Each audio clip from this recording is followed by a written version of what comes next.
Hark and well met, kindred spirits, and welcome back to our humble channel, resurrected in honor of tenacious grasp on reality. I bid you enter our sacred space for this new chapter in our series, Whispers from the Veil, an Esoteric Curriculum. Today we shall embark upon a journey through time itself, tracing the sun's path across the heavens and the earth's turning below. We shall explore the very pulse of the natural world, a rhythm celebrated and revered within the practice of Wicca, the Wheel of the Year and its 8 holy Sabbats. The Wheel of the Year is not merely a calendar of festivals, it is a living mandala, a sacred map that charts the eternal dance between light and dark, life and death, growth and slumber. It is the story of the god and goddess, their courtship, their union, their reign and their noble sacrifice, mirrored in the turning of the seasons.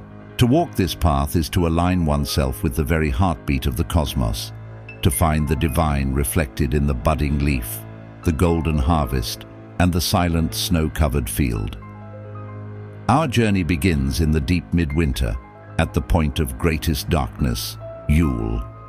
Around the 21st of December, we mark the winter solstice.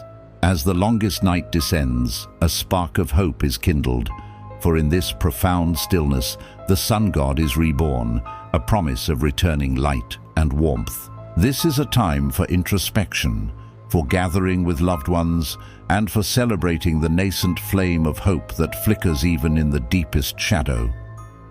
Ancient peoples, from the Germanic tribes to the Romans with their festival of Saturnalia, honored this pivotal moment, decorating evergreen trees as a symbol of life's persistence and lighting fires to beckon the sun's return. As the days slowly begin to lengthen, we arrive at Embark, near the 1st of February. The name itself, likely deriving from an old Irish term for in the belly, speaks of hidden potential. The earth is still cold, but deep within her womb, the first stirrings of spring are felt. Ewes are pregnant with new lambs, and the first snowdrops may bravely pierce the frozen ground. This is a festival of purification, of new beginnings, and of dedication, often associated with the Celtic goddess Brigid, a patroness of poetry, healing, and smithcraft.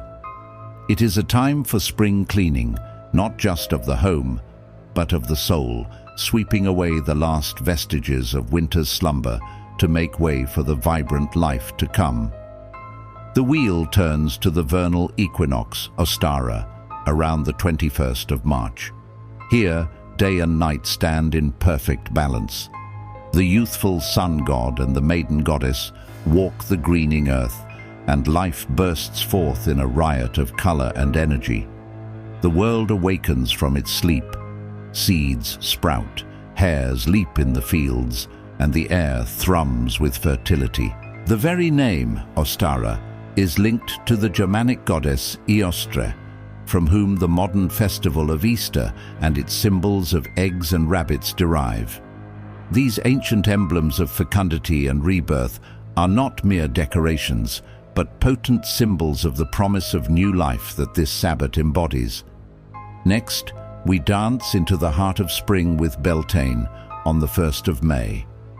This is a festival of unbridled passion, fertility, and joyous union. The earth is lush and verdant, and the powers of life are at their peak. It is here that the god and goddess unite in sacred marriage. Their love ensures the fertility of the land for the coming harvest. Great bonfires are lit, purifying the community and their livestock. People dance around the maypole, weaving ribbons to symbolize the spiral of life and the union of the divine masculine and feminine. Beltane is a celebration of sensuality, of joy, and of the potent creative fire that drives all of creation forward. The sun reaches its zenith at Letha, the summer solstice, around the 21st of June. This is the longest day of the year, a celebration of the sun god's ultimate power and the triumph of light. The earth is overflowing with abundance, yet in this moment of greatest strength, we also acknowledge the turning point. From this day forward, the light will begin to wane and the nights will grow longer. Litha is a time of immense magical power, a time for gratitude and for celebrating the fullness of life, while also honoring the delicate balance of the wheel and the shadow that must always accompany the light. As the summer sun begins to mellow, we arrive at Lugnasad, or Lammas, on the 1st of August. This is the first of the 3 harvest festivals, a time to honor the sacrifice of the grain god. He gives his life so that the people may eat and be sustained.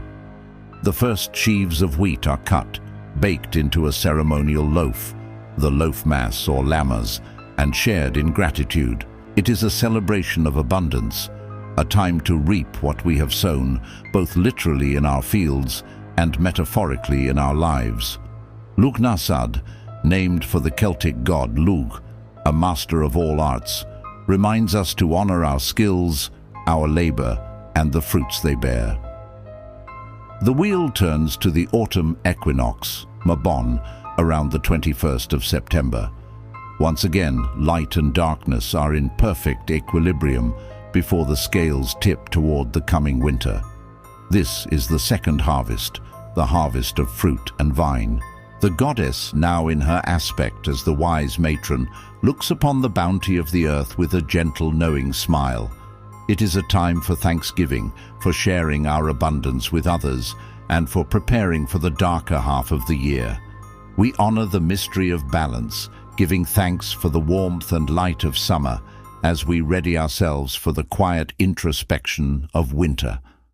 Finally, our journey brings us to Samhain, pronounced Soen, celebrated on the 31st of October. This is the witches' new year, the third and final harvest.